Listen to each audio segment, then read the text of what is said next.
Alexander Fleming और penicillin.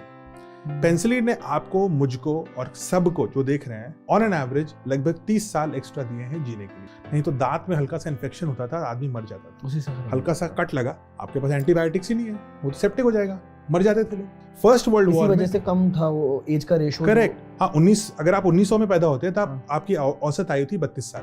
32 साल के 32 साल में आदमी मर जाते थे। बचपन में बहुत लोग मर जाते थे, बचपन में चोट लगती थी, बचपन में ही मर जाते थे। बचपन में मर जाते थे। और आज जो औसत आयु है वो लगभग 80 पहुंचने वाली है। तो 120 साल में इतना हो गया।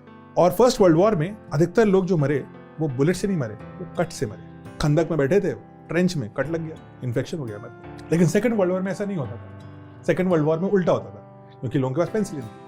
तो पेनिसिलिन जो है अलेक्जेंडर फ्लेमिंग ने इन्वेंट कैसे करी, ये भी एक चांस है। तो वो फ्रस्ट्रेट हो गए थे। He was a failed scientist. उनको समझ में नहीं आता कि अब तो मतलब मेरी लाइफ में कुछ हो नहीं पा रहा है। And he was trying to discover कि कुछ मेडिसिन कैसे बना सकते हैं अगेंस्ट ये जो इन्फेक्शन होते हैं। ही जस्ट गिव अप और वो छुट्टी पे चले गए। खिड़की खुली रह गई, हवा का झोंका आया।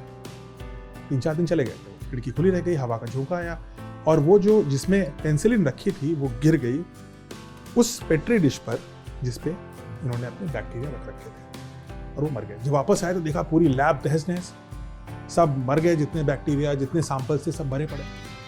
देन ही रियलाइज कि मरे कैसे, कि रातों रात 3 दिन में ऐसा क्या हो गया कि ये मर कैसे गए।